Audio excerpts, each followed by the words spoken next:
السلام علیکم ورحمۃ اللہ وبرکاتہ نحمده ونصلی علی رسولہ الکریم اما بعد فاعوذ باللہ من الشیطان الرجیم بسم اللہ الرحمن الرحیم رب اشرح لی صدری ویسر لی امری واحلل عقدۃ مہربان نہایت رحم فرمانے والا ہے، اور یقیناً ہم نے انسان کو پیدا کیا ہے اور ہم جانتے ہیں جو بھی اس کے دل میں وسوسے اٹھتے ہیں، اور ہم اس کی رگ گردن سے زیادہ اس کے قریب ہیں۔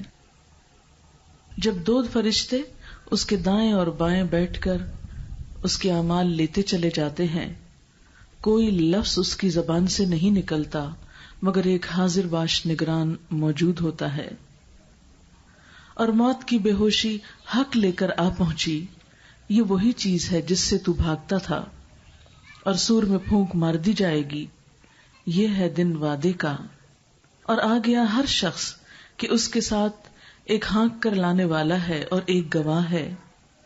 تم اس بارے میں غفلت میں تھے تو ہم نے تمہارا پردہ ہٹا دیا، آج تمہاری نگاہ خوب تیز ہے۔ اس کا ساتھی کہے گا، اے رب، یہ میرے پاس جو کچھ تھا حاضر ہے۔ حکم ہوگا، ڈال دو اس کو جہنم میں۔ ہر ناشکرے حق سے اناد رکھنے والے کو، جو خیر سے روکتا ہے، حد سے بڑھنے والا ہے، شک میں پڑا ہوا ہے، وہ جس نے اللہ کے ساتھ اور الہ بنا لیے، اس کو شدید عذاب میں ڈال دو۔ اس کا ساتھی کہے گا، اے ہمارے رب، میں نے اس کو سرکش نہیں بنایا، لیکن یہ تو خود ہی دور کی گمراہی میں مبتلا تھا۔ اللہ تعالیٰ فرمائے گا، میرے حضور جھگڑا نہ کرو، میں تم کو خبردار کر چکا تھا، میرے ہاں بات بدلی نہیں جاتی، اور میں بندوں پہ ظلم ڈھانے والا نہیں ہوں۔ معزز خواتین، اس وقت میں نے آپ کے سامنے سورۃ قاف کی چند آیات پڑھی ہیں۔ رسول اکرم صلی اللہ علیہ وسلم ہر جمعے کو ممبر پر یہ سورت تلاوت فرمایا کرتے تھے۔ ایک صحابیہ جن کا نام ام ہشام تھا، جو آپ کی نیبرز میں سے تھی، آپ کے بالکل ہمسائے میں رہتی تھی، وہ کہتی ہیں کہ ہمارا اور آپ کا تنور ایک ہی تھا، دیوار کے ساتھ دیوار تھی۔ آپ صلی اللہ علیہ وسلم جب ہر جمعے کو اسے پڑھتے تھے تو صرف آپ سے سن سن کر میں نے اس کو زبانی یاد کر لیا۔ اس سے دو باتیں پتہ چلتی ہیں۔ ایک تو یہ پتہ چلتا ہے کہ اس دور میں خواتین بھی دین کی باتوں سے کتنی دلچسپی رکھتی تھی، دین کی باتوں کو کتنی توجہ اور شوق سے سنتی تھی، کہ محض ایک سورت کے سنتے رہنے سے وہ سورت زبانی یاد ہو گئی۔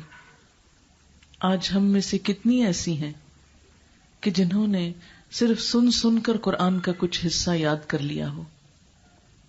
ہماری مشکل تو یہ ہے کہ ہمارے پاس سننے کے لیے اتنا کچھ ہے، اور ہمیں ایسی ایسی چیزیں سننے کا شوق ہے کہ قرآن سننے کا موقع ہی کم ملتا ہے۔ آج ہم مسلمانوں کے کتنے گھر ایسے ہیں کہ جس میں قرآن کی تلاوت اور قرآن کی آواز گونجتی ہو۔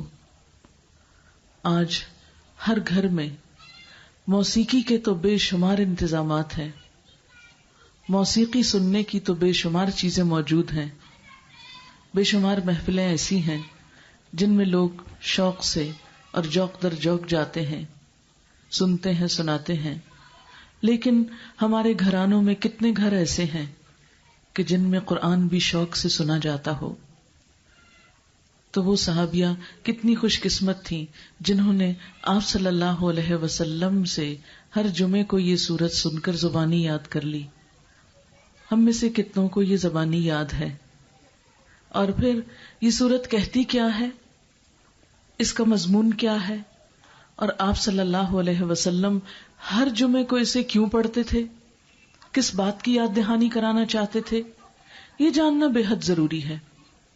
اسی لیے آج کی شام میں نے اس موضوع کا انتخاب کیا ہے کہ وہ سورت جو صحابہ کرام کو بار بار سننے کو ملی، ہم کبھی تو بیٹھ کر اس کو سنیں اور اس کے کچھ حصے کو تو سمجھیں۔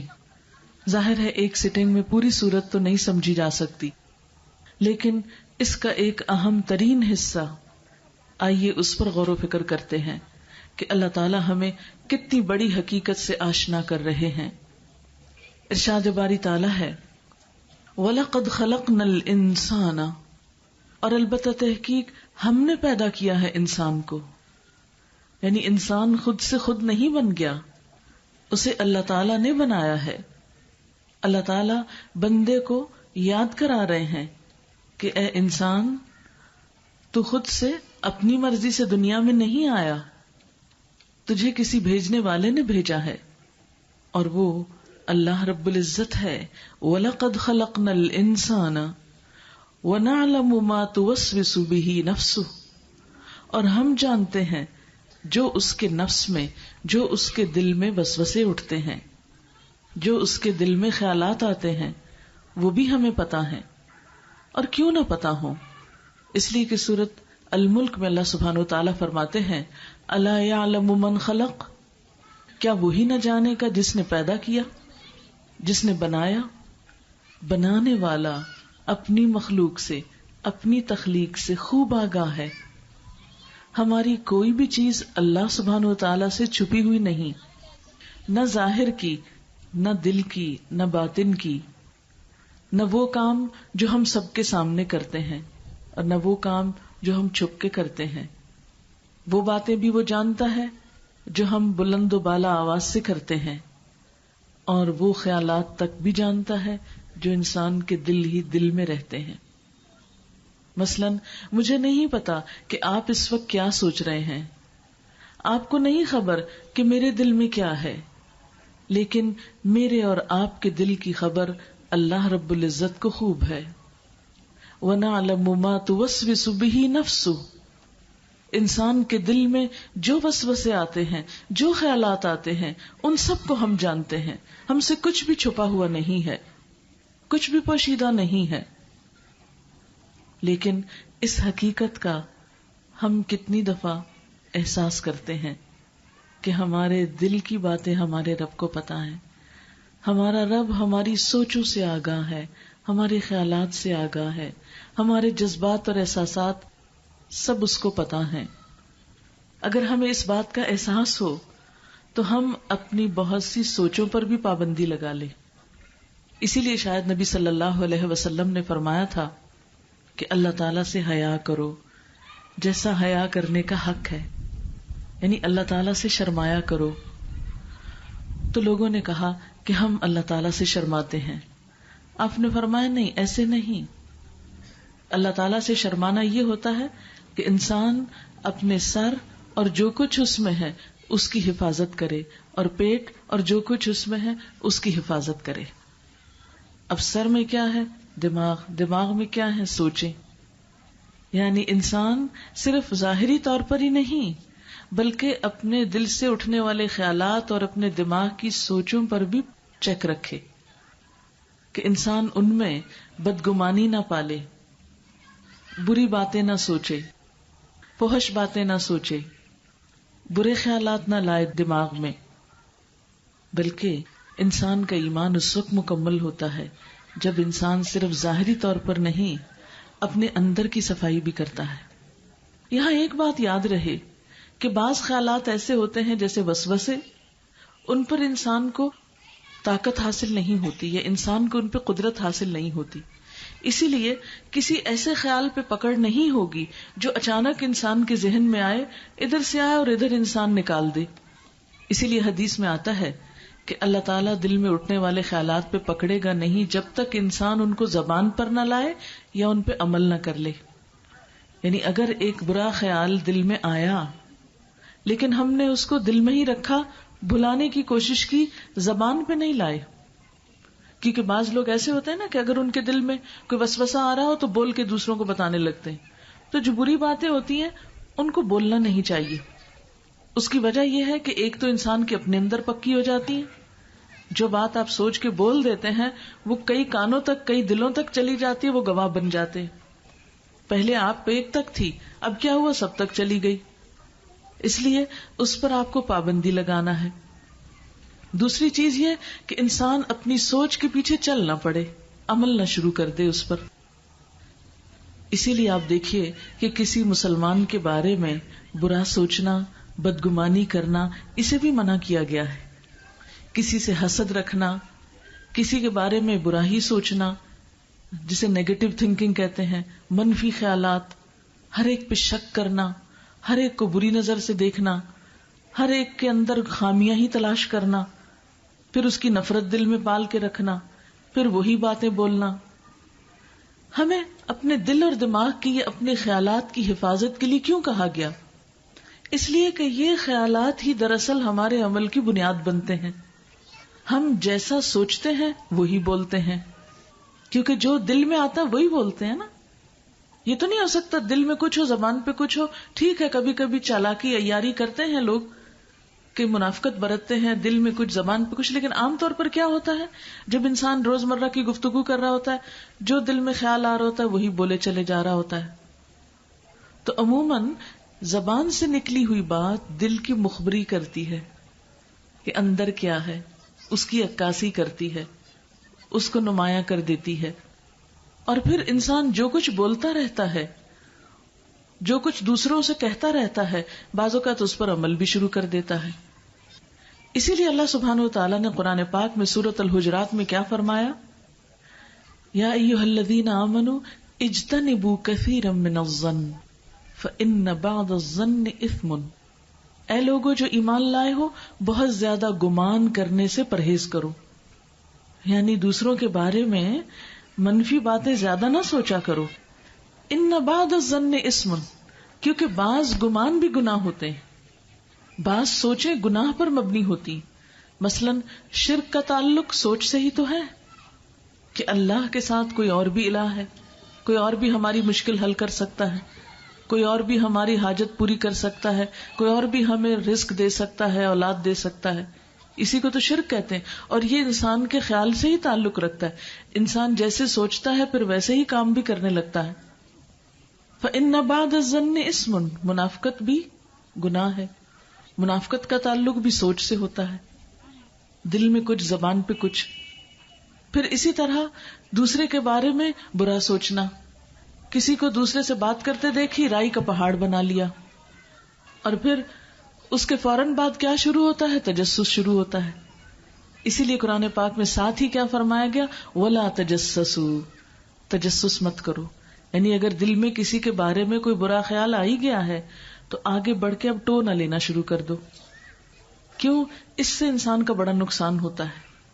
بعض اوقات بات کچھ بھی نہیں ہوتی لیکن انسان تجسس میں پڑھ کے، ٹو لگانے میں پڑھ کے ایک تو اپنا چین برباد کرتا ہے. آپ دیکھیں نا جب ہم تجسس شروع کر دیتے ہیں تو ہمارے اپنے دل کے اندر ایک بے چینی بھر جاتی ہے. اچھا اور کیا ہوا ہوگا؟ پھر ہر وقت انسان اسی چیز کے بارے میں سوچتا ہے، اسی کے بارے میں پوچھتا ہے، اسی کے بارے میں جاننے کی کوشش کرتا ہے، اور اس طرح تعلقات خراب ہوتے چلے جاتے ہیں. مثلاً آپ دیکھیے کہ شیطان شوہر اور بیوی کے درمیان کس طرح اختلاف پیدا کرتا ہے.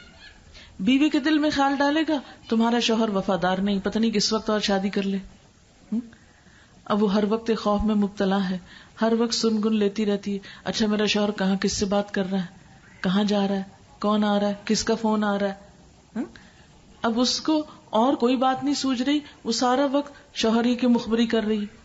اسی طرح خدا نہ خواستہ اگر شوہر کو بیوی پہ شک ہو جائے تو وہ اس کا جینا حرام کر دے. تم نے اس سے ہنس کے کیوں بات کر لی، تم نے یہ فون اٹینڈ کیوں کر، تم فلاں کے گھر کیوں چلی گئی، فلاں کو گھر میں کیوں آنے دیا. جو چھوٹی چھوٹی باتوں پہ آپ دیکھیں گے کہ دونوں کے موڈ آف ہو جائیں گے، دونوں کے ایک دوسرے سے رویے خراب ہو جائیں گے. اور پھر گمان پہ گمان. اسی لیے آپ صلی اللہ علیہ وسلم نے فرمایا تھا اجتنبوا من الظن فإن الظن اکذب الحدیث. گمان کرنے سے بچو کیونکہ گمان سب سے جھوٹی بات ہوتی ہے. اب دیکھیں نا خیال کے تو کوئی پاؤں ہی نہیں. خیال کہاں رہے گا؟ خیال کسی کو نظر آیا کبھی؟ خیال کو کوئی پکڑ سکا؟ نہیں. خیال تو خیال ہوتا ہے. اگر کوئی شخص خیال کو یقین بنا کے اس پہ عمل شروع کر دے تو بات کہاں سے کہاں پہنچ جائے. آپ دیکھیں گے کہ ہمارے جن لوگوں سے تعلقات اچھے نہیں ہوتے، جن سے ہم اچھی طرح سلام دعا نہیں کرتے، جن کو دیکھ کے ہم اسمائل نہیں کرتے، ان سب کے بارے میں عموماً دل میں کوئی نہ کوئی کالا ہوتا ہے. اور عموماً آپ دیکھیں کہ کن لوگوں کو ہم اچھی طرح خوش اخلاقی سے ملتے ہیں، کن کو دیکھ کے ہمارے دل کھل جاتے ہیں، جن کے لیے ہمارے دل میں بدگمانی نہیں ہوتی. محبت کس چیز کا نام ہے؟ خیال ہی تو ہے، کسی کے لیے بہت اچھا خیال. اور نفرت کس چیز کا نام ہے؟ خیال ہی تو ہے، دل کے جذبات ہی تو ہیں. اگر کسی کے لیے جذبات اچھے نہیں تو نفرتیں بنے گی، اور وہ نفرتیں ہم ہی کو جلا ڈالیں گی. جس سے ہم کر رہے ہیں اس کو تو شاید خبر بھی نہ ہو. اسی طرح حسد، کہ کسی کی کوئی کامیابی اچھی نہ لگے. ابھی کل پرسوں ایک بچی نے خط لکھا، وہ لکھتی ہے کہ میں اپنی 14 سالہ بہن سے بہت زیادہ حسد کرتی ہوں، میں اس کے مرنے کی دعا کرتی ہوں، اس کی چیزیں پھاڑ ڈالتی ہوں. اب آپ خود سوچیں کہ بہن بھائی کے بیچ میں حسد ہو جائے تو نتیجہ کیا ہوگا؟ گھر میں ہر وقت لڑائی ہوگی. حابیل اور قابیل کے بیچ میں کیا ہوا تھا کہ ایک نے دوسرے کو مار ڈالا اور ہمیشہ ہمیشہ کے لیے نقصان اٹھانے والوں میں شامل ہو گیا. حسد ہی تو تھا. تو انسان اپنے دل کے اندر اٹھنے والے وسوسوں کے بارے میں بھی محتاط رہے. اب دیکھیے کہ یہ وسوسے کب زیادہ آتے ہیں؟ جب انسان فارغ ہوتا ہے، جب انسان کے پاس کوئی تعمیری سوچ نہیں ہوتی، کوئی بہترین کام کرنے کو نہیں ہوتا. کہتے ہیں نا خالی دماغ شیطان کا گھر ہوتا ہے. کیونکہ اللہ تعالیٰ نے یہ جو عقل کی طاقت دی ہے نا انسان کو، یہ بہت بڑی طاقت ہے. اور تحقیقات سے یہ بات سامنے ہے کہ انسان ساری زندگی میں اپنے دماغ کا صرف 1-2% استعمال کرتا ہے، زیادہ نہیں کرتا. باقی تو سارا ایسے ہی ان ٹچ پڑا رہتا ہے. اتنی بڑی طاقت لیکن استعمال ہی نہیں کرتے. اور اگر ہم دیکھیں کہ جو استعمال کرتے ہیں وہ کس کام میں کرتے ہیں، کتنے کام ہیں جو ہم تعمیری کرتے ہیں، اپنے فائدے کے، انسانوں کے فائدے کے، مخلوق کی بھلائی کے، دنیا میں سکون اور امن اور چین کے لیے کتنی کوششیں کرتے ہیں، کتنے منصوبے ہم بناتے ہیں. اچھا اگر ہم ایک دن کے اپنے خیالات کے اوپر ذرا نظر رکھیں کہ آج دن میں نے کیا کیا سوچا، تو آپ دیکھیں گے اپنے آپ کو خود جج کر لیں گے کہ میں نے کتنی باتیں لوگوں کی بھلائی کی سوچی، ان کو فائدہ پہنچانے کی سوچی، ان کی خدمت کی سوچی، ان کی بہتری کی سوچی، ان کی مدد کے لیے سوچی، اور کتنی باتیں صرف جلنے کڑنے کی سوچی اور شکوے شکایات کی سوچی. فلاں نے میرے ساتھ ایسا کیا، فلاں نے ایسا کیا، وہ ایسا ہے، وہ ویسا ہے. اور اسی کا نتیجہ کیا ہوتا ہے؟ پھر ہماری زبان بھی ویسے ہی بولنے لگتی. اس کی غیبت کر، اس کی چگلی کر، اس کو تانا دے، اس کی جڑیں کاٹ، ادھر لڑائی ڈلوا، ادھر پھوٹ ڈلوا. پھر آپ دیکھیں کہ ان حرکتوں کی وجہ سے ہماری زندگیاں جہنم کا نمونہ بن جاتی ہیں. پیارے پیارے رشتے، محبت بھرے رشتے، خون کے رشتے ایک دوسرے کے دشمن بن جاتے ہیں. ساری ساری زندگی ایک دوسرے کو ملنا نہیں چاہتے، دیکھنا نہیں چاہتے. خاندان کٹ جاتے ہیں، بٹ جاتے ہیں، آپس میں پارٹی بازی شروع ہو جاتی، کھینچا تانی شروع ہو جاتی. فلاں کو شادی میں بلاؤ گے، ہم نہیں آئیں گے. فلاں جگہ جائے گا تو ہم وہاں نہیں جائیں گے. اس سے کیا ہوتا ہے کہ انسان کے لیے کتنی مشکلات کھڑی ہو جاتی ہیں. اور ہوتا کچھ نہیں، یہ سب شیطان کی بھڑکائی ہوئی آگ ہوتی ہے. اس لیے اللہ تعالیٰ کیا فرماتے ہیں؟ وَنَعْلَمُ، ہم جانتے ہیں، مَا تُوَسْوِسُ بِهِ نَفْسُ، کہ اس کے دل میں کیا خیالات اٹھتے ہیں. وسوسہ کہتے ہیں چھپے ہوئے خیال کو. مَا تُوَسْوِسُ بِهِ نَفْسُ وَنَحْنُ أَقْرَبُ إِلَيْهِ مِنْ حَبْلِ الْوَرِيدِ، اور ہم اس کی رگ گردن سے بھی زیادہ اس کے قریب ہیں. رگ گردن کیا ہے؟ شہرک جس کو ہم بولتے ہیں، جو حلق سے لے کر کندھے تک جاتی ہے، اور اس سے انسان کی زندگی منسلک ہوتی ہے. اگر یہ کٹ جائے انسان فوت ہو جاتا ہے. فرمایا جتنے قریب یا جتنی تمہاری ضرورت تمہاری یہ رگ گردن ہے، اور جتنا تم اس سے خود کو قریب پاتے ہو، ہم تمہارے اس سے بھی زیادہ قریب ہیں. اصل میں رگ گردن ہی کی بات کیوں کی گئی؟ جسم میں تو بہت سی چیزیں، اس لیے کہ اصل میں اس رگ کا تعلق دل اور دماغ کے بیچ میں ہے، ان دونوں کے درمیان ہے. جو دل میں خیال آتا ہے نا، وہ اٹھ کے دماغ کی طرف جاتا ہے. تو اللہ تعالیٰ فرماتے ہیں ہم اس سے بھی پہلے آ جاتے ہیں. جیسے کہ قرآن پاک میں ایک اور جگہ پر آتا ہے، ان اللہ یحول بین المرء وقلبہ، اللہ بندے اور اس کے دل میں حائل ہوتا ہے. یعنی بندے کے دل سے خیال اٹھ کے بھی دماغ تک نہیں آتا، اللہ تعالیٰ کو پہلے ہی پتا چل جاتا ہے، بیچ میں ڈیٹیکٹ ہو جاتا ہے کیا سوچا بندے نے. یعنی یوں لگتا ہے جیسے ابھی وہ اٹھا ہی تھا اور ہماری سوچ میں بھی نہیں آیا ابھی، تو وہ پہلے سے ہی پکڑا گیا. ہم کہیں چھپ سکتے ہی نہیں، کہیں انکار کر ہی نہیں سکتے.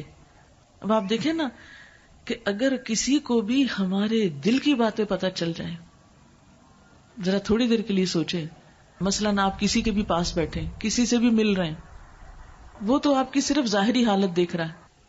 اگر لوگوں کو یہ پتا چل جائے کہ ہم ان کے لیے کیا جذبات رکھتے ہیں دل میں، اگر لوگوں کو ہمارے باطن کا علم ہو جائے، تو اپنے آپ سے ہی پوچھئے کہ کتنے لوگ پھر ہمیں پسند کریں گے. ابھی تو صرف ہماری ظاہریت دوسروں کے سامنے ہوتی ہے. جو کچھ ہمارے دلوں میں ہوتا ہے اگر وہ دوسروں پہ کھل جائے تو دوسروں کا حال کیا ہو. پھر آپ دیکھیے کہ اللہ سبحانہ و تعالی ہمارے دلوں کے حال کو جانتا ہے، ہمارے دلوں کی غفلت کو، ہماری لاپرواہی کو، ہمارے غلط خیالات اور سوچوں کو. اس کے باوجود وہ ہمیں رزق دیتا چلا جاتا ہے. وہ ہمارے ظاہر اور باطن کے فرق کو بھی جانتا ہے. ہم کہتے کیا ہیں، سوچتے کیا ہیں، بولتے کیا ہیں، اندر کیا رکھتے ہیں. کیونکہ بہت دفعہ آپ نے دیکھا ہوگا کہ لوگ جو کچھ کہہ رہے ہوتے ہیں they don't mean it، وہ ان کے اندر نہیں ہوتا، محض ظاہری تعریف کر رہے ہوتے ہیں یا خوشامد کر رہے ہوتے ہیں کوئی مطلب نکلوانے کے لیے. دلوں میں نفرت بھی ہوتی ہے تو اوپر اوپر سے دوسرے کا دل رکھے رکھتے ہیں. یہ سب کچھ انسان نہیں دیکھتے لیکن اللہ تعالیٰ دیکھتا ہے، اور اللہ تعالیٰ بندے کے اندر کے خیالات تک سے واقف ہے، اس کے قریب ترین ہے. اور اللہ تعالیٰ کے اس علم کے علاوہ اذ یتلقی المتلقیان، جب لیتے ہیں دو لینے والے. یہ دو کون ہیں؟ دو فرشتے ہیں. کہاں ہوتے ہیں یہ؟ عن الیمین و عن الشمال، دائیں اور بائیں جانب. ہر انسان کے ساتھ لگے ہوئے قعید بیٹھے رہتے ہیں. قعید جلیس کی طرح ہے، یعنی ہر وقت ساتھ ہوتے ہیں. اللہ تعالیٰ تو دیکھتے ہی ہیں لیکن مزید گواہیاں جمع کی جا رہی ہیں کہ انسان اپنے ظاہر میں کہاں کیا کرتا ہے. ان دو فرشتوں کو کرامن کاتبین بھی کہا جاتا ہے. وَإِنَّ عَلَيْكُمْ لَحَافِظِينَ کِرَامًا کاتبین، اور بے شک تم پر نگہبانی کرنے والے موجود ہیں جو معزز لکھنے والے ہیں. یعلمون ما تفعلون، وہ جانتے ہیں جو کچھ تم کرتے رہتے ہو. ہم سب کے بیچ میں ہو، ہم چھپ کر کچھ کر رہے ہوں، ہم جہاز میں اوپر آسمان پہ اڑ رہے ہوں، یا کسی کشتی میں بیٹھ کے سمندر میں چلے جائیں، یا زمین کے اندر کسی ٹرنچ میں، کسی خندق میں اتر جائیں، کسی سرنگ میں چلے جائیں، کسی پہاڑ کی کھو میں چلے جائیں، 7 پردوں کے بیچ میں چھپ جائیں، کہیں اندر چلے جائیں، کہیں بھی ہم ہوں، وہ ساتھ ساتھ ہیں، ہم وقت ساتھ ہیں. کبھی بھی اپنی ڈیوٹی سے ایبسنٹ نہیں ہوتے، کبھی لکھنا بھولتے نہیں. دائیں اور بائیں ساتھ ساتھ چپکے رہتے ہیں. عن الیمین و عن الشمال.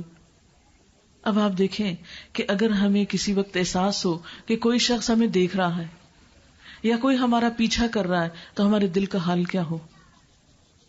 کبھی آپ کہیں سڑک پر جا رہے ہوں یا کہیں بیٹھے ہوئے ہوں اور کوئی شخص آپ کو گھورنا شروع کر دے اور مسلسل دیکھنا شروع کر دے تو آپ گھبرا اٹھیں گے. اگر پتا ہو کہ پیچھے کوئی ایسے تلوار لیے چلا آ رہا ہے تو آپ کھڑے نہ ہو سکیں. انسانوں کی نظریں تو ہمیں سامنے دکھائی دیتی ہیں، اس لیے ہم ان کو فیس نہیں کر سکتے، لیکن یہ فرشتے ہمیں دکھائی نہیں دیتے، لیکن ہر وقت ہم پہ نظریں گاڑے ہوئے ہیں، ہر وقت ہماری مووی بنا رہے ہیں. انسانوں کے سامنے تو جب ہم تصویر کھچانے لگتے ہیں یا مووی بنتی ہے تو ہم ایک ایک اپنا پوز درست کرتے ہیں. اچھا 1 منٹ ٹھہرو میں دوپٹہ ٹھیک کر لوں، اچھا 1 منٹ ٹھہرو میں ذرا ٹھیک ہو کے بیٹھ جاؤں. کیسے کیسے انسان اس میں اپنے آپ کو بنا سنوار کے تصویر اترواتے ہیں. کسی اسٹوڈیو میں آپ جائیں کسی ضرورت کے تحت تصویر اتارنے کے لیے تو باقاعدہ کنگا ونگا رکھا ہوتا ہے، شیشہ رکھا ہوتا ہے، پہلے اپنے آپ کو اچھی طرح دیکھ لو پھر وہاں بیٹھو. اور پھر بھی اگر تصویر مرضی کی نہ آئے تو ہم پھاڑ کے پھینک دیتے ہیں کہ ہم نہیں یہ دیکھنا چاہتے، اس کو کوئی نہ دیکھے، چھپا لیتے ہیں. لیکن ان فرشتوں سے چھپ کے کہاں جائیں گے جو ہر وقت چھوٹی بڑی بات لکھے چلے جا رہے ہیں. قیامت کے دن انسان جب اپنا اعمال نامہ دیکھے گا تو پکار اٹھے گا، ما لہذا الکتاب اس کتاب کو کیا ہو گیا؟ لا یغادر صغیرۃ ولا کبیرۃ الا احصاها، اس نے نہ تو کوئی چھوٹی بات چھوڑی نہ بڑی بات چھوڑی مگر اس کو گن گن کے لکھ لیا. اسی لیے کیا فرمایا؟ ما یلفظ من قول الا لدیہ رقیب عتید، کوئی لفظ اس کی زبان سے نہیں نکلتا مگر ایک حاضر باش تیار نگران موجود ہوتا ہے، ایک ایک لفظ اس کا نوٹ کر لیتا ہے. آپ اردو میں بولیں، آپ انگریزی میں بولیں، آپ چائنیز میں بولیں، آپ جاپنیز میں بولیں، جس مرضی زبان میں بولیں وہ سب جانتے ہیں. یعلمون ما تفعلون. لیکن ہم میں سے کتنے ہیں جو ان فرشتوں سے شرماتے ہوں، جن کو یہ خوف ہو کہ یہ ساتھ ہیں. بارہا ایسا ہوتا ہے کہ ہم لوگوں کی نظروں سے بچ کے چھپ کے اندر جا کے کوئی کام کرنے لگتے ہیں. کسی کی برائی کرنی ہے تو کہتے ذرا 1 منٹ ادھر آ جاؤ، کوئی دیکھے نہ، ایک طرف ہو کے بات کرو، کسی کو پتا نہ چلے. لیکن بھول جاتے ہیں کہ اس کے ساتھ بھی اور میرے ساتھ بھی جس سے ہم بات کرنے لگے ہیں، دونوں کے ساتھ 2 فرشتے لگے ہوئے ہیں. اب تو 4 بیٹھ کے لکھیں گے. بات دونوں ایک کرو گے، 4 فرشتے گواہی دیں گے. ما یلفظ من قول الا لدیہ رقیب عتید، کوئی لفظ اس کی زبان سے نہیں نکلتا مگر ایک حاضر باش نگران، یعنی بالکل الرٹ، ہوشیار، فوراً لکھ لیتا ہے. اسی لیے ایک حدیث میں آتا ہے کہ انسان ساری زندگی اچھے کام کرتا رہتا ہے لیکن ایک کلمہ اس کی زبان سے ایسا نکلتا ہے جس کا اس کو پتہ ہی نہیں چلتا کہ اس نے کیا بول دیا. لاپرواہی اور غفلت میں بولتا ہے اور اس کی وجہ سے وہ جہنم کی گہرائیوں میں جا گرتا ہے. اس کے سارے عمل صاف ہو جاتے ہیں، برباد ہو جاتے ہیں. اور اسی طرح ایک شخص بے دھیانی میں کوئی اچھی بات کر لیتا ہے اور اس بات کی وجہ سے وہ جنت میں جا پہنچتا ہے. تو اس سے آپ اندازہ لگا سکتے ہیں کہ ہمیں بات کرتے وقت کتنا محتاط رہنا چاہیے. بعض اوقات ہم کسی کو بے وجہ مذاق کرتے ہیں، تانا دے دیتے ہیں، چھیڑ دیتے ہیں. وہ مائنڈ کر جائے تو ہم کہتے نہیں میں تو ایسے ہی کر رہی تھی، حالانکہ پہلے ہم ایسے نہیں کر رہے ہوتے. پھر اس کے ساتھ جھوٹ بھی بول دیتے نہیں ہم تو ایسے ہی کر رہے تھے، ہمارا مقصد تو یہ نہیں تھا. اب بھئی ایسے بھی کیوں کر رہے تھے آپ کو پتا تھا کہ جو بات آپ منہ سے نکال رہے ہیں یہ دوسرے کو تکلیف دے گی، اور اگر نہیں پتا تھا تو پتا ہونا چاہیے تھا.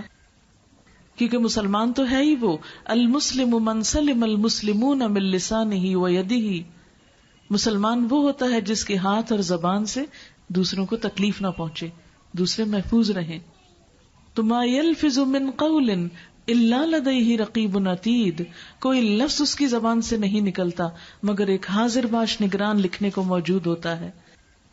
اور یہی حال ہوتا رہتا ہے کہ انسان کی موت آ جاتی ہے، یہ عمل اس کا موت تک چلتا ہے. ہر روز صبح کی نماز میں اور عصر کی نماز میں یہ فرشتے تبدیل ہوتے ہیں. یعنی ایک سیٹ دن کی ڈیوٹی پہ ہوتا ہے، ایک سیٹ رات کی ڈیوٹی پہ ہوتا ہے. جب یہ اعمال نامہ لکھ کے اوپر جاتے ہیں تو اللہ تعالیٰ ان سے پوچھتے ہیں تم نے میرے بندوں کو کس حال میں پایا. تو جو نیک لوگ ہوتے ہیں، نماز کے پابند ہوتے ہیں، ان کے بارے میں فرشتے روز گواہی دیتے ہیں یا اللہ جب ہم گئے تھے تو نماز پڑھ رہے تھے، جب ہم لوٹے ہیں تو نماز پڑھ رہے تھے.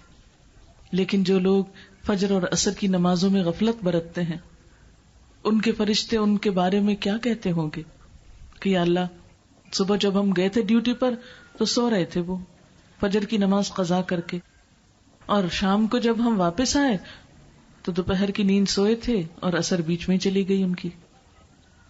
وہاں گئے تو غافل پایا، چھوڑ کے آئے تو غافل پایا. سب کچھ ہو رہا ہے، ہر چیز کے لیے بھاگ دوڑ ہو رہی ہے، تیری عبادت کے لیے وقت نہیں ہے.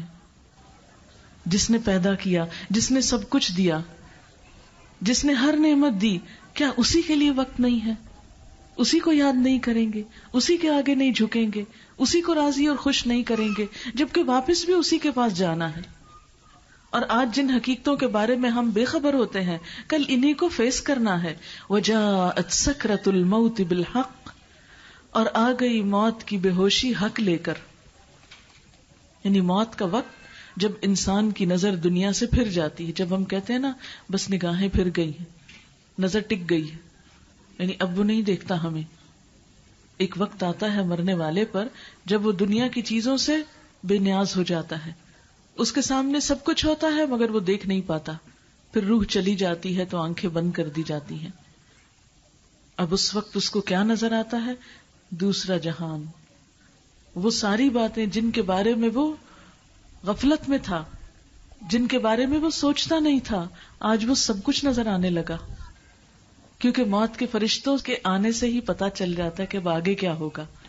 کیونکہ جو اچھے فرشتے ہوتے ہیں وہ پھول لے کر آتے ہیں، فروح و ریحان و جنت نعیم، جنت کی خوشخبری لے کر آتے ہیں، اسمائل کرتے ہوئے آتے ہیں، سلام کرتے ہیں آ کے، اور اچھی طرح جان لے کر جاتے ہیں. اور جو لوگ برے ہوتے ہیں ان کے پاس موت کے فرشتے بھی بہت ناراضگی کے ساتھ آتے ہیں اور ان کو مار پیٹ کے ان کی جان نکالتے ہیں. وہیں سے پتا چل جاتا ہے انسان کو اب آگے میرے ساتھ کیا ہونے والا ہے. وجاءت سکرۃ الموت بالحق، اور موت کی بے ہوشی حق لے کر آ پہنچی. ذالک ما کنت منہ تحید، یہ ہے وہ چیز جس سے تو بھاگتا تھا، جس سے تو کنی کتراتا تھا، جس سے تو بچ کے نکل جاتا تھا. یعنی تو موت کے بارے میں سوچنا نہیں چاہتا تھا، آخرت کے بارے میں سوچنا نہیں چاہتا تھا. آج بہنوں ہم سب اپنے بارے میں سوچیں، اپنا اپنا جائزہ لیں. ہم میں سے کتنے ہیں جو روز اپنی موت کو یاد کرتے ہوں؟ حضرت عمر بن عبدالعزیز جب ان کو خلیفہ بنایا گیا، ہر روز رات کو علماء کو، فقہاء کو جمع کرتے اور ان کے ساتھ بیٹھ کے موت کو یاد کرتے تھے کہ ایک دن موت آنی ہے، پھر وہ کیسے آئے گی، کیا ہوگا. کیونکہ موت کا آنا جو ہے، جیسے آپ صلی اللہ علیہ وسلم نے فرمایا نا کہ ان للموت سکرات، کہ موت کی بے ہوشیاں ہوتی ہیں. یعنی موت بڑی سخت چیز ہے. جب جان نکلتی ہے انسان کی تو وہ وقت انسان پہ بہت سخت ہوتا ہے.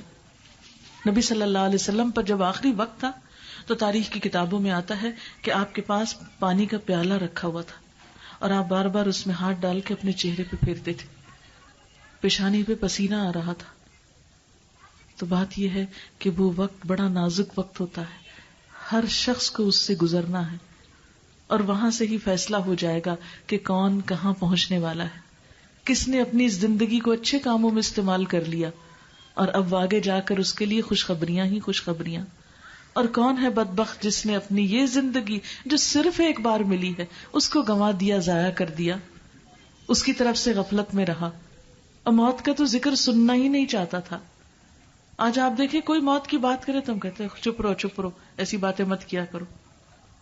اور اب واپسی نہیں، آگے ہی آگے ہے. وَنُفِخَ فِي الصُّورِ، اور سور میں پھونک مار دی گئی. ذَلِكَ يَوْمُ الْوَعِيدِ، یہ ہے دن وعدے کا. اللہ نے پیدا کیا بے مقصد اور بیکار نہیں، اس نے بھیجا، اسی کے بلانے پہ انسان واپس جاتا ہے، اور اسی نے ایک دن کا وعدہ کر رکھا ہے مالک یوم الدین نے، کہ جب سب انسانوں کو ایک جگہ جمع کر کے ان کے اچھے اور برے اعمال کی جزا سزا دی جائے گی. جو جس چیز کا مستحق ہوگا وہ اس کو ملے گی. یعنی اللہ تعالیٰ نے یہ سب دنیا محض کھیل تماشے کے طور پر پیدا نہیں کی کہ انسان یہاں پر آئے، کھائے پیے، موج کرے، صرف دنیا کے گھر بنائے، دنیا کی دولت کمائے اور بس واپس چلا جائے. نہیں، جس نے پیدا کیا وہ حساب بھی لے گا.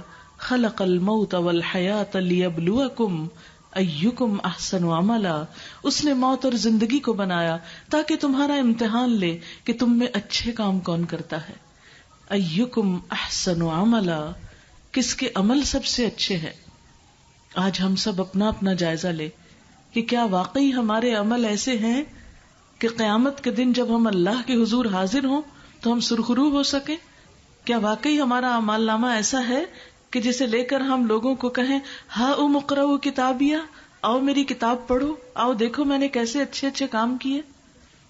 آج ہم بھول میں ہیں، لیکن کل اللہ تعالیٰ فرماتے ہیں وجاءت کل نفس معها سائق وشہید، اور آ گیا ہر شخص کہ اس کے ساتھ ایک ہانک کے لانے والا اور ایک گواہ ہے. اب کیا ہوگا؟ انسان فوت ہونے کے بعد قبر میں جاتا ہے، سور پھونکا جائے گا، وعدے کا دن آ جائے گا. اب ہر شخص کو اس طرح لایا جائے گا، یعنی قبریں پھٹیں گی، انسان نکلے گا، اور یہی فرشتے جو دنیا میں ساتھ چمٹے ہوئے تھے وہ وہاں جا کے ایک پکڑ لے گا، وہ ساتھ لے کے حشر کے میدان میں چلے گا، دوسرے نے اس کا نامہ اعمال اٹھایا ہوا ہوگا. وجاءت کل نفس، کل نفس، آ گیا ہر شخص. کوئی بھی نہیں بچ کے جائے گا، کوئی بھی ادھر ادھر نہیں بھاگے گا. جو ہی قبر کا دروازہ کھلے گا، بندہ وہاں سے نکلے گا، فرشتہ آگے بڑھ کے پکڑ لے گا. آؤ چلو حشر کے میدان کی طرف، آج حساب کتاب کا دن ہے. اور دوسرا فرشتہ اس کے ساتھ ساتھ اس کے نامہ اعمال اٹھا کے چل رہا ہوگا. اب بھلا بتائیں انسان بھاگ کے کہاں جا سکتا ہے؟ اس دن تو کوئی کہیں بھی نہیں نکل سکتا، سب کو پوچھا جائے گا. یہ دیکھیے، یہ جو باتیں اس وقت میں آپ کے سامنے پڑھ رہی ہوں، میں اپنے پاس سے نہیں گھڑ رہی. یہ آیات آپ بے شک جا کر اپنے قرآن پاک میں خود ترجمہ کر کے پڑھ کے دیکھ لیجئے کہ ان میں کتنے سخت حقائق کے بارے میں ہم کو خبردار کیا گیا. لیکن ہمارے دنوں پہ دن گزرتے ہیں، زندگی گزرتی چلی جا رہی ہے، موت کا وقت ہر روز قریب آتا چلا جا رہا ہے، اور ہم کو نہیں پتا آگے کیا ہونے والا ہے. ہم میں سے اکثر لوگ اس حقیقت سے واقف ہی نہیں کہ قبر سے اٹھتے ہی فرشتہ پکڑ لے گا، لے کے جائے گا آگے. اب آپ دیکھیں، ہر انسان کے ساتھ دنیا میں فرشتے ہیں، اور ہر انسان کی قیامت کے دن قبر سے نکلتے ہی فرشتے پکڑ لیں گے اس کو. وَجَاءَتْ كُلُّ نَفْسٍ مَعَهَا سَائِقٌ وَشَهِيدٌ. اللہ تعالیٰ فرمائیں گے لَقَدْ كُنْتَ فِي غَفْلَةٍ مِّنْ هَٰذَا. تم اس کی طرف سے غفلت میں پڑے ہوئے تھے. کتنی سچی بات ہے. ہم واقعی اس بات کی طرف سے غافل ہیں کہ ہمارے ساتھ یہ ہونے والا ہے. فَكَشَفْنَا عَنْكَ غِطَاءَكَ. تو ہم نے تیرا پردہ آنکھوں کا اب ہٹا دیا. فَبَصَرُكَ الْيَوْمَ حَدِيدٌ. آج تیری نگاہ بہت تیز ہے. اچھا، یہ یاد رکھیے کہ قیامت کے دن انسان کی ساری طاقتوں میں بہت اضافہ ہو جائے گا. انسان کی قوت سماعت بھی تیز ہو جائے گی، انسان کی نظر بھی بہت تیز ہو جائے گی. وہ سب کچھ دیکھ پائے گا جو آج وہ نہیں دیکھ سکتا. آج جو غیب کے پردے میں ہے، کل وہ حاضر ہو جائے گا، کل وہ سب سامنے آ جائے گا. تمہاری نگاہ آج بہت تیز ہے، سب نظر آ رہا ہے. آپ دیکھیں نا، جب نگاہ کمزور ہوتی ہے تو چیز سامنے ہوتی ہے، وہ نظر ہی نہیں آتی. اور جب اینک لگا لیتا ہے انسان، نگاہ تیز ہو جاتی، ہر چیز کلیئر صاف سامنے نظر آنے لگتی ہے، انسان پڑھنے لگتا ہے. تو اسی طرح قیامت کے دن بھی اللہ تعالیٰ انسان کو ایسی نظر دے گا کہ جس سے سارے غیب کے پردے اٹھ جائیں گے، اور انسان کو ہر بات جس سے وہ غافل تھا، بھولا ہوا تھا، وہ سچائی بن کر اس کے سامنے کھڑی ہوگی جسے وہ جھٹلا نہ سکے گا. وقال قرینہ. اور اس کا ساتھی کہے گا ھذا ما لدی عتید. یہ ہے میرے پاس جو کچھ حاضر. یعنی اللہ تعالیٰ تو نے ہمیں ڈیوٹی دی تھی اس انسان کی ہر بات لکھنے کی، اس کا نامہ اعمال تیار کرنے کی. میں نے اپنا کام کر لیا، یہ اب آپ کے حوالے. یہ ہے یہ شخص اور یہ ہے اس کے کام، آپ اس کے لیے جو چاہیں فیصلہ کریں. ھذا ما لدی عتید. اس وقت اللہ تعالیٰ حکم دیں گے القیا فی جہنم کل کفار عنید. ڈال دو جہنم میں ہر ناشکرے کو. کفار کہتے ہیں جو بہت ہی زیادہ ناشکرا ہو. کافر کے معنوں میں بھی آتا ہے اور بے حد ناشکر انسان کے معنوں میں بھی آتا ہے. اور کافر بھی دیکھیے بنیادی طور پر تو جس رب نے سب کچھ دیا اسی کو نہیں مانتا، تو اس سے بڑی ناشکری کیا ہوگی. لیکن یہ ناشکری صرف کافروں میں نہیں ہوتی. بعض اوقات ہم زبان سے ایمان کا دعویٰ تو کرتے ہیں لیکن اللہ تعالیٰ کی نعمتوں کی قدر نہیں کرتے. ہر چیز پہ شکوہ، یہ نہیں ہے، وہ نہیں ہے، وہ نہیں، یہ کیوں ہو گیا، وہ کیوں ہو گیا. ہر وقت دل میں بس شکوے بھرے ہوئے ہیں، ایک شکوے شکایات کی کیفیت. اور پھر انید، اناد رکھنے والا، یعنی حق سے، یعنی اللہ تعالیٰ سے، اللہ کے دین سے، اس کی کتاب سے اس کو کوئی دلچسپی نہیں. لہذا اس کا عمل بھی کیا ہے؟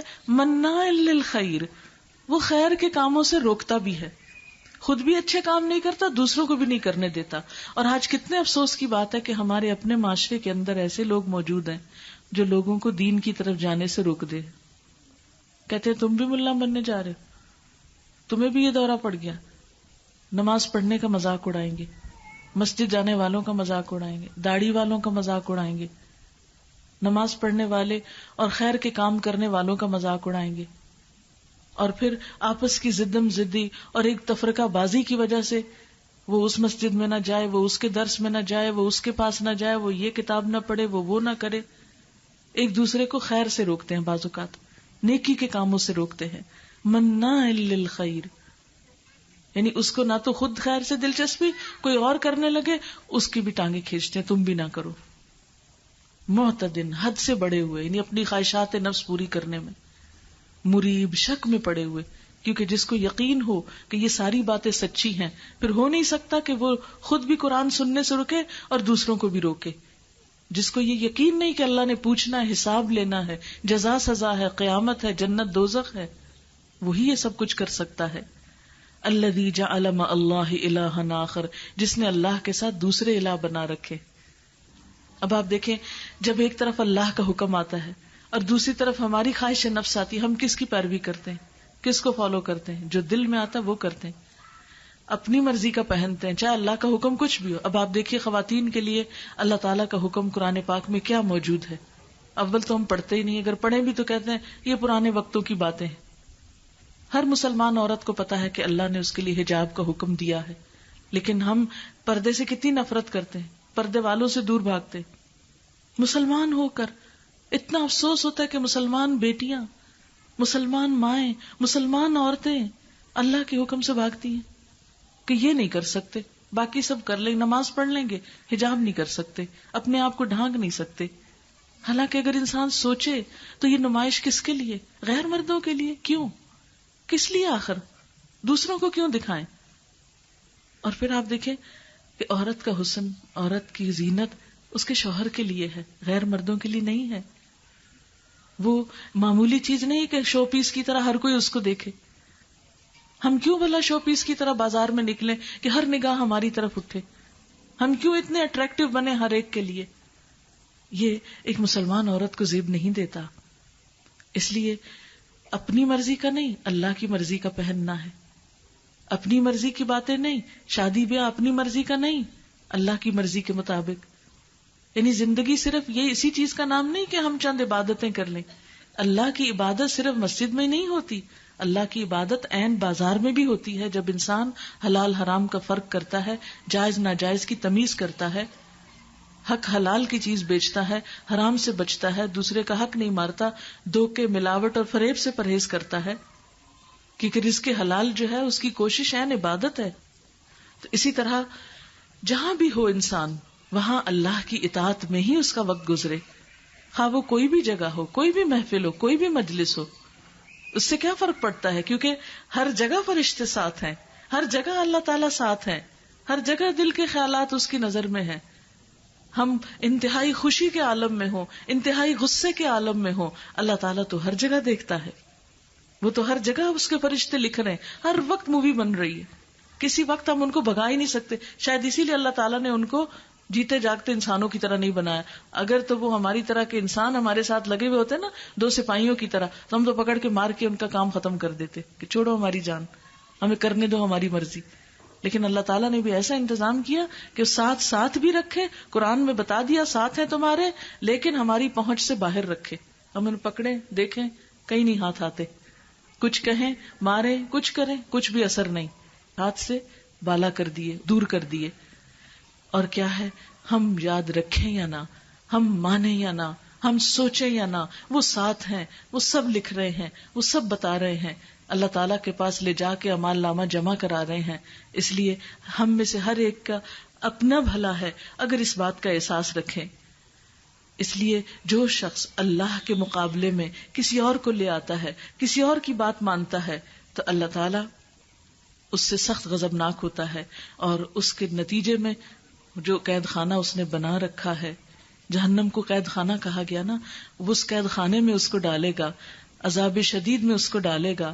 قال قرینہ ربنا ما اطغیتہ، اس کا ساتھی کہے گا اے رب میں نے اس کو نہیں بہکایا، میں نے اس کو سرکش نہیں کیا. یہ انسان کے ساتھ لگا ہوا شیطان ہے جو وہاں بولے گا انسان کے خلاف. ہم جس کو ہم ذات بھی کہتے ہیں نا کہ ہر انسان کے ساتھ ایک جن لگا ہوتا ہے، وہ جن وہی شیطان ہی تو ہے جو ہر وقت انسان کو بہکاتا رہتا ہے، برے برے خیال دل میں ڈالتا ہے.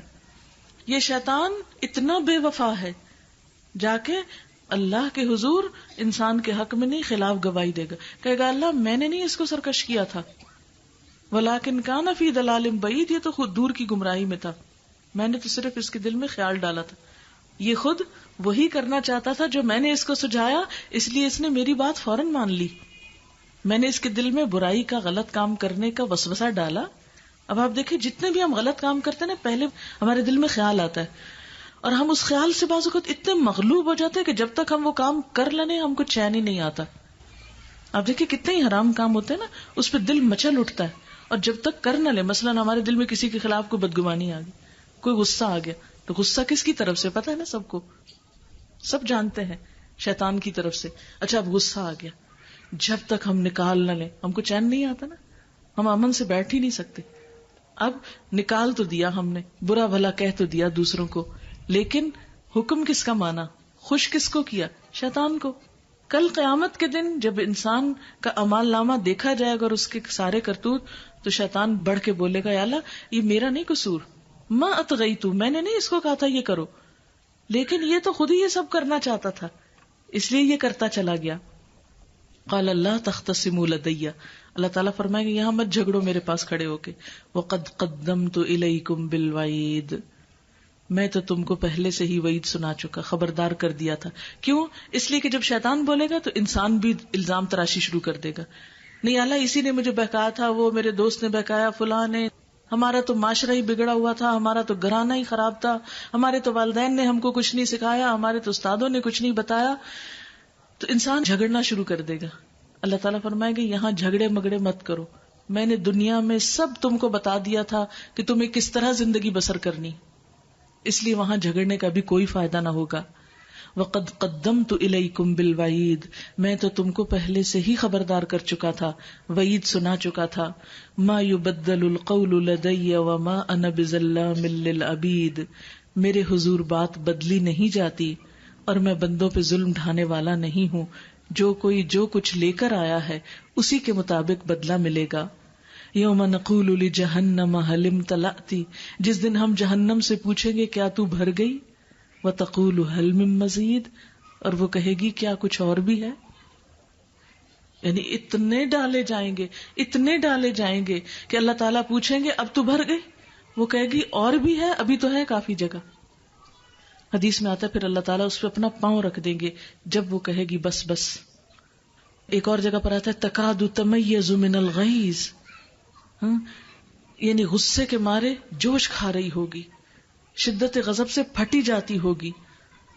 جب کبھی اس میں ایک گروہ ڈالا جائے گا تو جہنم کے دربان ان سے پوچھیں گے تمہیں کوئی ڈرانے والا نہیں آیا تھا، کسی نے تم کو خبردار نہیں کیا تھا، کسی نے تم کو نہیں بتایا تھا کہ غلط کاموں سے باز آ جاؤ. وہ کہیں گے بتایا تو تھا لیکن ہم نے کہا یہ تم اپنے پاس سے ہی باتیں کرتے ہو. تو بہرحال وَأُزْلِفَتِ الْجَنَّةُ لِلْمُتَّقِينَ غَيْرَ بَعِيدٍ، اور جنت تقوی والوں کے قریب لے آئی جائے گی، کچھ بھی دور نہ ہوگی. ادھر کسی کے حق میں فیصلہ ہوا کہ یہ جنت میں جائے گا، ادھر جنت کا دروازہ اس کے سامنے کھل جائے گا، غیر بعید، دور نہیں ہوگی. هَذَا مَا تُوعَدُونَ، یہ ہے وہ جنت جس کا تم سے وعدہ کیا جاتا تھا دنیا میں. لِكُلِّ أَوَّابٍ حَفِيظٍ، یہ جنت کس کے لیے ہے؟ ہر اس شخص کے لیے جو بہت زیادہ رجوع کرنے والا ہو، بار بار اللہ کی طرف پلٹنے والا ہو.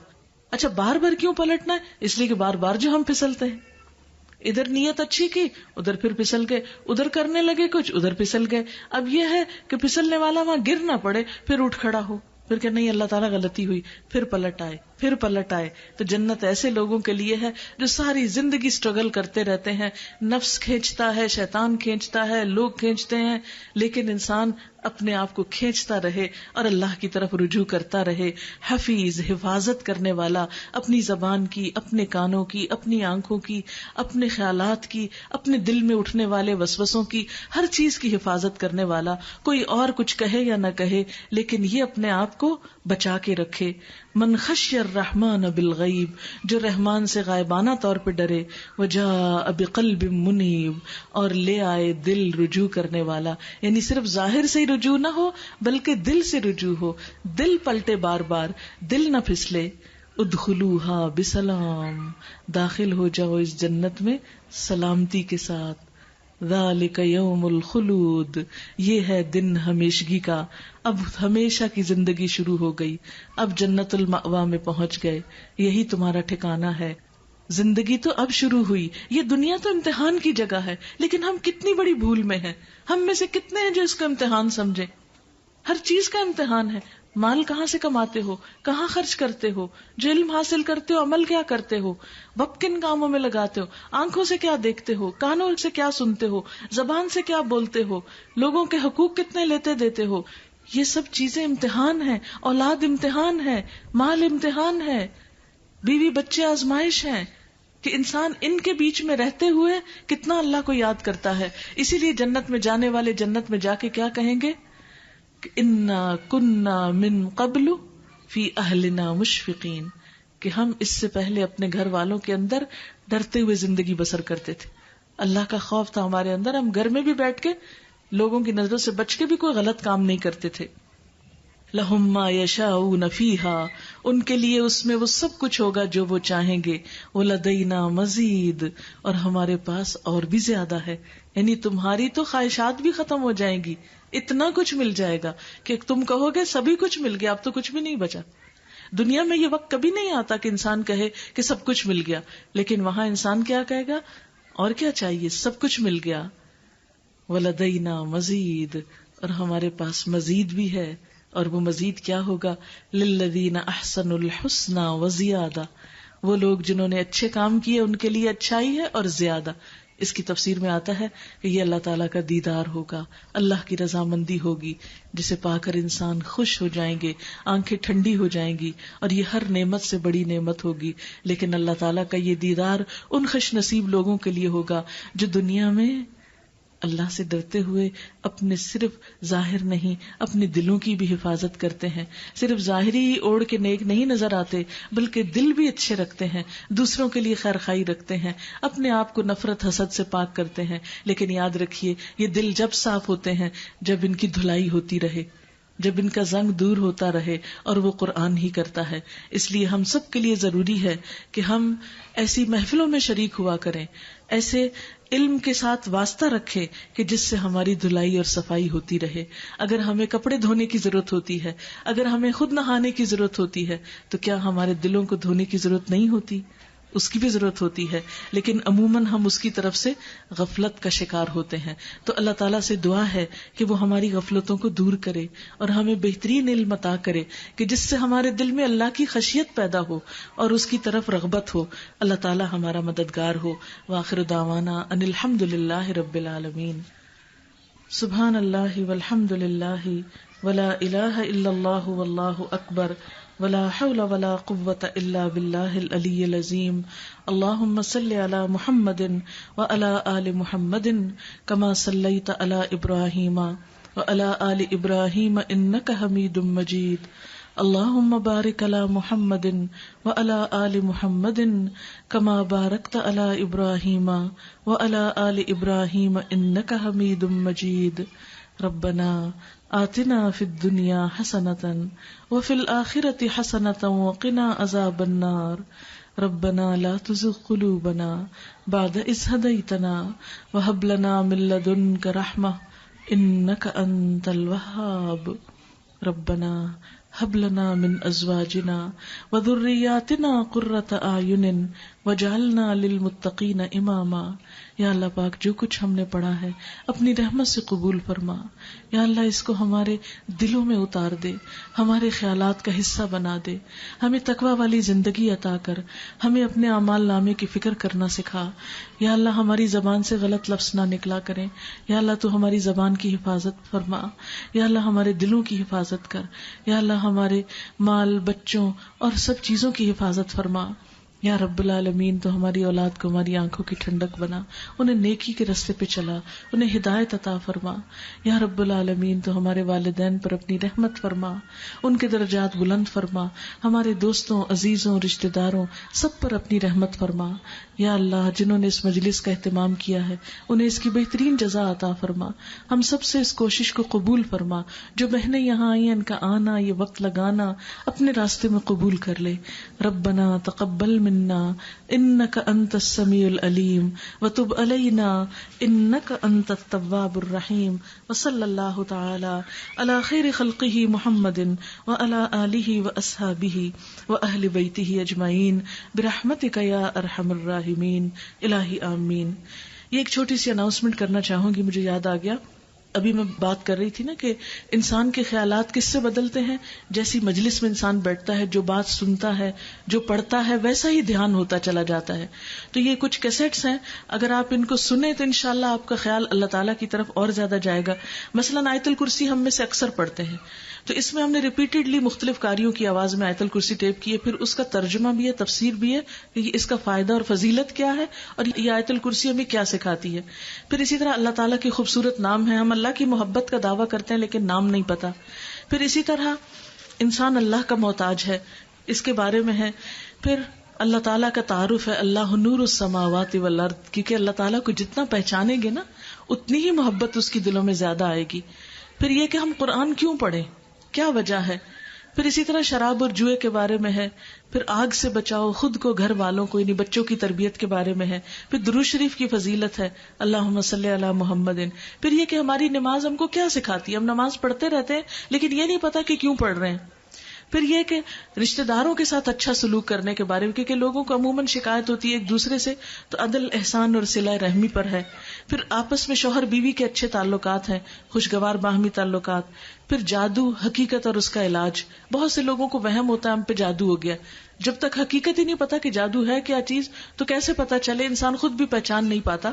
پھر اسی طرح دوستی کی کیا حقیقت ہے اسلام میں. پھر خواب جو آتے ہیں ہم کو، کوئی اچھے خواب ہوتے ہیں، کوئی برے خواب ہوتے ہیں، لوگ پریشان رہتے ہیں، اس کی کیا ہمارے دین میں ویلیو، نبی صلی اللہ علیہ وسلم نے کیا فرمایا، قرآن پاک میں اس کے بارے میں کیا آتا ہے. پھر ہم بعض اوقات غیبت، تجسس، بدگمانی کرتے ہیں دوسروں کے بارے میں. پھر اسی طرح حقوق العباد سے کوتاہی کرتے ہیں، اس کے بارے میں ہے. پھر صفائی اور صحت کے بارے میں ہے. پھر دعائیں ہیں، مسنون دعائیں. پھر حجاب کے بارے میں ہے، پردے کے بارے میں. پھر اسی طرح وراثت کی تقسیم نہیں ہوتی ہمارے خاندانوں میں تو کتنا بڑا گناہ ہے، تو وراثت کی تقسیم فرض ہے، اس کے بارے میں ہے. پھر نماز میں دل نہیں لگتا، خیالات آتے ہیں، نماز میں خشوع کیسے ہو، اس کے بارے میں کیسٹ ہے. پھر عرش کے خزانے سے جو آپ صلی اللہ علیہ وسلم کو سورۃ البقرہ کی آخری 2 آیتیں دی گئی تھی ان کے بارے میں ہے. پھر والدین کے حقوق، ہم خود بھی اور ہمارے بچے بھی ماں باپ کے حقوق نہیں پہچانتے، حالانکہ اللہ تعالیٰ نے اپنے بعد ماں باپ کا حق رکھا ہے، تو اس کے بارے میں ہے. یہ چیزیں جو ہیں ہم اپنے رشتہ داروں کو بھی تحفے کے طور پہ دے سکتے ہیں. آپ دیکھیے ہمارے یہاں شادیوں، بیاہوں، مختلف موقعوں پر ڈیکوریشن پیس وغیرہ کے تحفے دیتے ہیں، کتنے کتنے مہنگے ہوتے ہیں، وہ ایک پڑا رہتا ہے، بعض اوقات لوگ یوز بھی نہیں کرتے. اگر کوئی کتاب دیں گے، کارڈ دیں گے، کیسٹ دیں گے، کوئی سنے گا، اس کی زندگی بدلے گی. جتنی وہ نمازیں پڑھے گا آپ کے حصے میں، جتنا وہ اچھے کام کرے گا، اس کا سبب آپ بنیں گے تو وہ سارا اجر آپ کو بھی ملتا جائے گا. تو اسی طرح یہ ہے کہ ہر روز صبح FM 100 پر قرآن پاک کا لفظی ترجمہ اور تفسیر بھی آتی ہے. صبح آپ نماز کے بعد اپنی تلاوت کر کے اس کا ترجمہ تفسیر سیکھیں تو کچھ بھی پیسہ اس پہ خرچ نہیں کرنا پڑتا آپ کو، ایک مفت کی دولت آپ کو ملے گی. کس گھر میں ٹیپ ریڈیو نہیں ہے تو انشاءاللہ تعالیٰ یہ ساری چیزیں آپ کے فائدہ اٹھانے کی ہے. جتنا آپ دین کے علم سے تعلق رکھیں گے اتنے ہی آپ کے خیالات جو ہیں وہ اچھے ہوتے جائیں گے. جب خیالات اچھے ہوں گے تو انشاءاللہ انسان کی گفتگو اور دھیان اور عمل بھی جو ہے اس کا بھی نیکی کی طرف شوق زیادہ ہوگا. تو اللہ تعالیٰ سے دعا ہے کہ وہ اس کوشش کو قبول فرمائے اور آپ سب کو خوش رکھے اور بہترین جزا دے. سبحانک اللہم و بحمدک، نشہد ان لا الہ الا انت، نستغفرک و نتوب الیک. والسلام علیکم و رحمۃ اللہ وبرکاتہ.